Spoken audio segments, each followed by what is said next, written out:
Irmãos, com relação ao budismo, eu pretendo ainda falar sobre o budismo tântrico e o zen budismo. E aí a gente encerra essa sessão. E depois vamos conversar sobre islamismo, né? Bem, quando a gente fala de budismo tântrico, também conhecido como tantrismo, nós estamos falando de uma região específica onde isso tem bastante incidência, que é o Tibete, a Índia, a China, o Japão principalmente, Nepal, Butão e Mongólia, né? Então, nesses lugares, nós temos bastante incidência de tantrismo. É claro que tem escolas de tantrismo espalhadas pelo mundo, né? Mas são pequenas comunidades. Chamam ao budismo tântrico também de Vajrayana. Vajrayana. Por quê? Porque Vajrayana se vale de técnicas tantra, né? Essa palavra tantra quer dizer um contínuo, né? Uma coisa que randômica, né? Assim, o sentido da palavra, né? Eu estou falando aqui de um conjunto de coisas que tem uma acepção de prática, de filosofia, de religião e de comportamento, né? O tantrismo. Então, essas técnicas tantras são usadas com o objetivo de desenvolvimento espiritual e de uma transmissão de conhecimento esotérico, né? Então, está ligado ao Vajrayana. Mas eu, particularmente, eu acho que também tem prática sutrayana.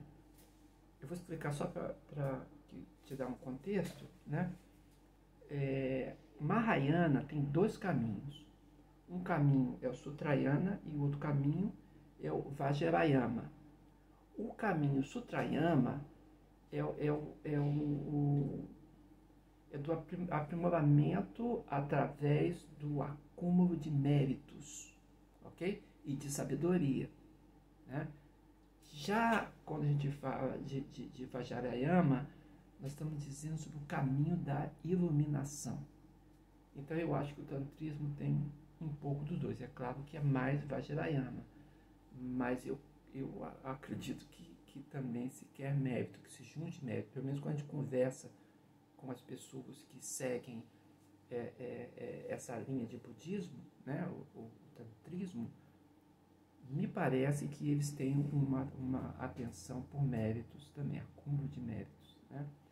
A questão do karma é sempre pesada, influenciando no todo. Esse nome tântrico, ele vem do texto conhecido como Tantras, né? Que propõe algo como alcançar a natureza Buda, ou búdica, diríamos, para nós, né? O budismo, então, tântrico, ele propõe para você alcançar isso o quê? Rituais, meditação, mandalas, magia, né? E ele usa o mantra e procura entender a ligação contínua entre todos os estados e condições humanas, né? Por isso, alguns dizem que ele é bastante eficaz, porque ele quer juntar as coisas todas. Daí eu pensar que os dois caminhos estão incluídos, né? Inclusive, quando fala da junção das condições humanas, inclui os poluentes, né? Ou perigosos. Porque na visão tantra, todos os estados são parte da natureza de Buda, né? Então é todo incluso, né? Incluso no mundo.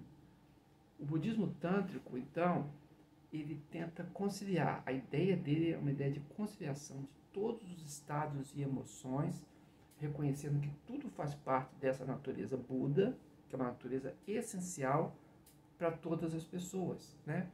Então, budismos ou budistas tântricos, eles reverenciam muitos Budas sativas, né?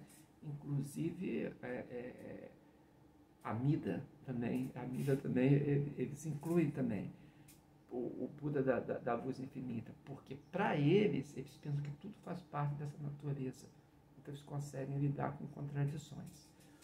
O Tantra, ele se destaca como uma prática, um ensino que chegou através do budismo tibetano. Por quê? Porque o budismo tibetano, como eu falei, eles são ligados culturalmente com o xamanismo, né? Eu acho que foi integrado ao budismo tibetano, essa cultura do Tibete antiga, né? E eles aproveitam do budismo tibetano a questão da imaginação. No Ocidente, a imaginação faz parte de todos os manuais de bruxaria, né? Sem imaginação não é possível exercer magia, né? Você precisa imaginar, né? Mas isso é outra ideia, né? Quando a gente for falar sobre bruxaria, mas é outra coisa, né? Mas é uma ferramenta mágica, né? E em vez, então, de lutar contra emoções como raiva, como apego, que o budismo naturalmente luta contra apego, que é soltar-se de tudo, né? Que é desprender-se, né? E os sentimentos negativos. Mas no caso do Tantra, em vez de lutar contra o apego e contra a raiva, ele tem técnicas tântricas para transformar a força da emoção, porque tudo faz parte da natureza Buda, então transformar essa emoção em uma ajuda para atingir a iluminação. Ou seja, usar a força negativa a favor, ou seria propriamente uma canalização, né? E antes de iniciar, então, o crescimento, antes de iniciar o desenvolvimento tântrico, é requerido a prática de algo chamado Nyodro. O que é o Nyodro? É você realizar pelo menos 100.000 prostrações. Se prostrar pelo menos 100.000 vezes. 100 vezes não, 100.000 vezes. Depois, pode-se lançar a tarefa de pronunciar o mantra de 100 sílabas, né? Que é um mantra de purificação dedicado a Vajrasattva. Vajrasattva é uma das divindades búdicas, né? Que está bem presente no Mahayana e no Tibete também, no budismo tibetano. Então, esse mantra de 100 sílabas é utilizado, né?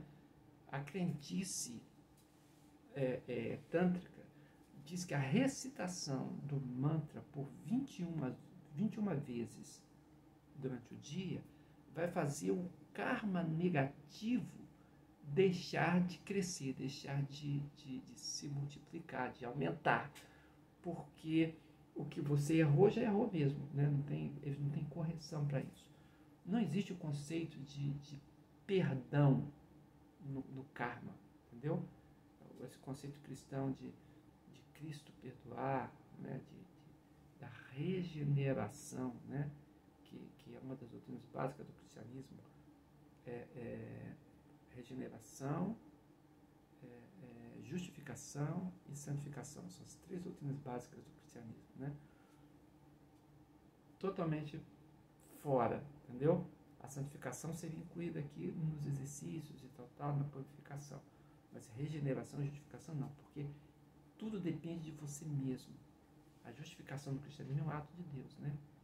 Deus justifica o pecador, ou seja, limpa ele na situação legal para que ele possa ter acesso, né? E ele regenera para incluí-lo na família de Deus, né?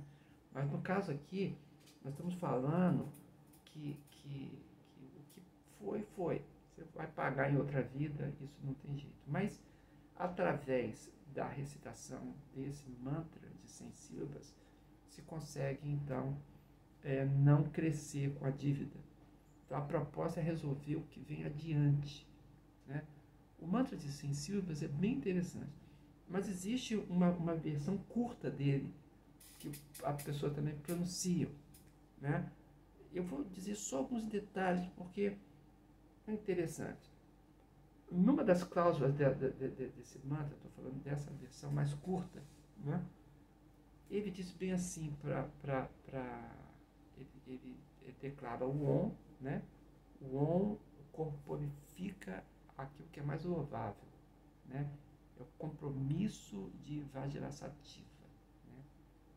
E diz o Om e pede para ele, ó Vajrasattva, protege-me com seu cuidado. Estou traduzindo, porque isso não é feito na nossa língua, né? Nossa língua até perde o charme, né?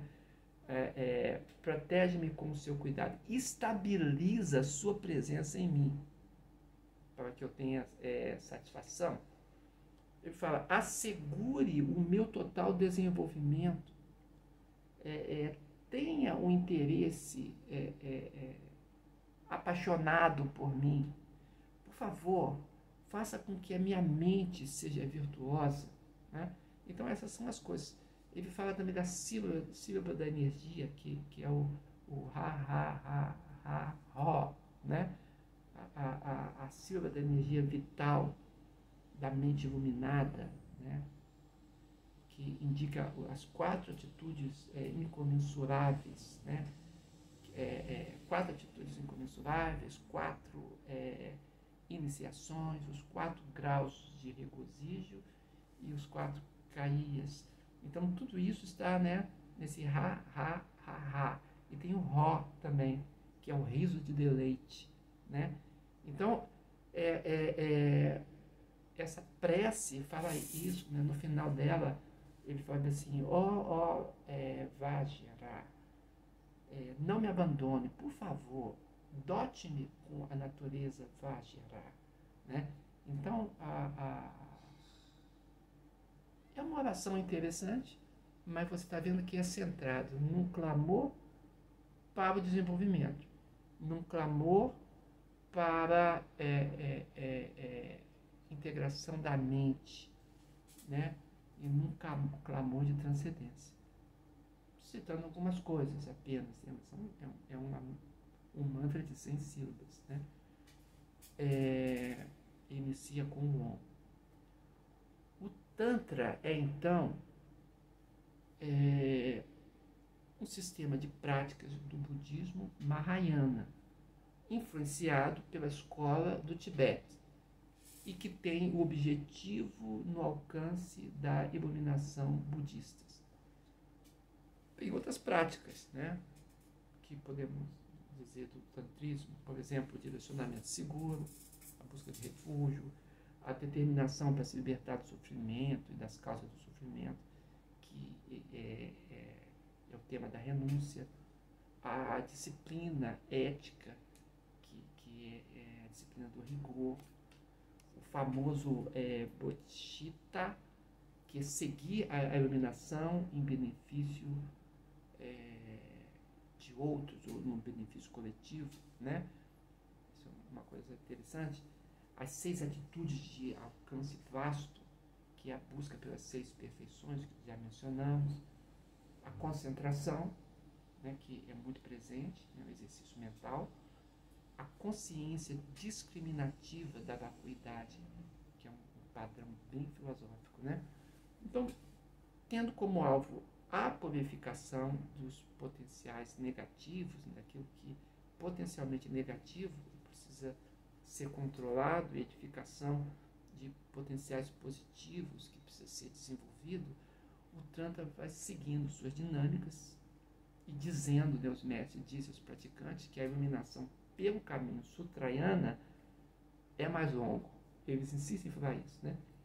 Se você for seguir o Sutrayana, será um caminho mais longo. Não diz que é ineficaz, né? Mais longo. Mas a prática do Tantra como um método que junta todas essas práticas do Sutra, seria mais rápida. Por isso que muitas pessoas, mestres budas, quando estão fazendo mestres tântricos, quando estão no Ocidente falando, dizem para as pessoas que no Ocidente as pessoas têm impaciência, né? Falam, não, o tantrismo é um caminho mais rápido para a iluminação, né? Porque junta todas essas coisas, né, do Sutrayana num bloco, né? Ele diz que está juntando todas as práticas buscando o contínuo, né? O contínuo é o Tantra, para o infinito. E os fatores da natureza búdica, então, estão incluídos, né? Tanto o corpo, quanto a mente, quanto a comunicação, quanto as atividades diárias, a ética, né? Tudo isso, até as pulsões, né? Pulsão de vida, pulsão de morte, está tudo incluído nesse, quase eu falo pacote, né? Tudo incluído nesse conjunto de coisas. Esse contínuo tem muitas formas de sofrimento. Então o tantrismo quer buscar a purificação para remover essas coisas que atrapalham, né? Que trazem impureza, e assim vai melhorar o karma, né? Como tudo isso acontece com exercícios, em que a pessoa se imagina um Buda, ela tenta se imaginar ela futuramente como um ser iluminado. Então, essa filosofia religiosa tântrica diz que se vive como se já tivesse conquistado. É um pensamento positivo, né? Viver como se aquilo já fosse realidade. E o resultado será apenas alcançado no futuro, mas eu posso viver o padrão daquilo. Por isso é considerado mais rápido. Bem, Zen budismo, e eu termino essa questão do budismo. Lá no século XVII, no Japão, o Zen budismo ele foi como que codificado, né? Ele seguiu depois para o Vietnã, Coreia e Taiwan. Ele é uma coisa chinesa, mas o Japão ajeitou ele, né? A ênfase está na devoção à meditação, à iluminação, o valor da experiência acima das escrituras oficiais. A experiência tem mais valor do que as escrituras sagradas, porque estão voltados, né, para o que acontece no cotidiano. E crer que o ser humano é idêntico ao cosmos. E o ser humano possui atributos em comum com o cosmos, com tudo que existe. Há atributos em comum. Então, os seguidores do Zen budismo, eles pensam que todos os aspectos da vida, plano físico, plano intelectual, plano espiritual, observa que o plano mental, ele não é o plano espiritual, né? Ele ainda faz parte do ser humano. O plano espiritual, as coisas podem acontecer de intermédio. É como se a gente falasse no cristianismo não de dicotomia, mas de tricotomia, entendeu? Não corpo e espírito e coisas espirituais, mas corpo, alma e espírito. Seria mais ou menos esse sentido, fazendo uma comparação, porque o intelecto é uma coisa, o espiritual é outra, né?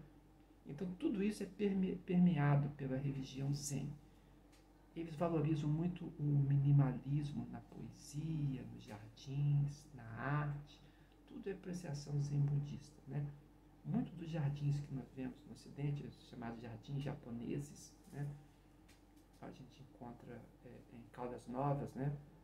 A última vez que eu estava no Brasil, eu estava em Caldas Novas. E aí tem um jardim japonês bem famoso, um ponto turístico, né? É zen, aquelas coisas, tem o estilo zen. Então, zen é o nome japonês da tradição Chan, que surgiu na China, por volta do século VII. E o Japão deu essa roupagem. o Zen está associado ao Mahayana. Porque onde encaixá-lo, né, dentro do budismo? Porque ele se aproxima mais do budismo do que do hinduísmo, né? Então, onde encaixar? Eu acho que o Mahayana seria mais próprio. Ele foi cultivado inicialmente na China, e lá na China ele já recebeu influências do taoísmo, entendeu? E posteriormente ele foi para o Japão, Vietnã e Coreia, né? E aí a meditação se tornou o seu ponto mais forte, a meditação contemplativa, né? Mas as características taoístas estão lá, né? Aqui no meu contexto budista, onde estou, no sudeste da Ásia, o taoísmo também está misturado, né, com práticas budistas populares, né? A gente encontra bastante isso também. É possível, inclusive algumas pessoas pensam, né, que o Zen budismo seja um amálgama do taoísmo com o budismo, né? Mas é possível também que essa experiência da realidade do observador seja mais importante do que o contato com o mundo exterior. Porque observando o mundo interior, eles querem criar a realidade no mundo exterior. Você pergunta, eu perguntaria, né? Como isso é possível se o mundo interior não é objetivo? É que o praticante Zen precisa se convencer que a realidade que ele cria em sua mente é a realidade que tem valor. E o restante do mundo objetivo seria apenas uma projeção ou um contexto. Então assim ele consegue valorizar o mundo interior. Então o seguidor Zen, ele quer conseguir a percepção da verdadeira natureza. Existe uma palavra em japonês para isso que é o kensho, né? Percepção, perceber, kensho. E eu não sei pronunciar direito, né? Em chinês é jianqing. Essa natureza, perceber a verdadeira natureza de si e perceber a verdadeira natureza das coisas. Então, da intuição dessa percepção, se constrói o comportamento para a vida cotidiana. Não coloca ênfase no conhecimento de sutras. Os sutras são aqueles versos de transmissão de sabedoria, de conhecimento esotérico, de metafísica, de cosmogonia, está envolvido com toda aquela sabedoria, condição de vida e tantos temas, né? Porque a ênfase do Zen budismo não é doutrinária, não coloca ênfase na doutrina. Ele favorece uma compreensão através da prática espiritual e da interação dessa prática com o dia. E essa interação precisa de um mestre, precisa de um professor, né? Alguém que já realizou para poder ensinar. Então, é assim que nós temos o tantrismo e o Zen budismo.